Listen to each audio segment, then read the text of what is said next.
হ্যাঁ বাবা, ভিতরে আসো। কি করে টের পাস মা আমি যে এসেছি? আমি তোমার সবকিছুই বুঝতে পারি। এখন বলো, কি নিয়ে এত চিন্তা করছো?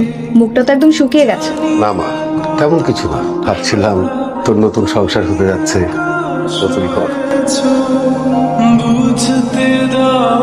ছেলেটার ব্যাপারে সব খোঁজ খবর নিয়েছি, ওর লেখাপড়া, চাকরি বাকরি, আয় রোজগার, বংশ, কিন্তু ওদের মন মানসিকতা কেমন সেটা জানি না। তোর সব বিপদ আপদ, সব কষ্ট আমাকে জানাবি, আমি সব সময় তোর পাশে আছি। এটা দিলাম বোঝার জন্যে যে এই বাড়ির দরজা তোর জন্য সব সময় খোলা। বুঝতে পেরেছিস?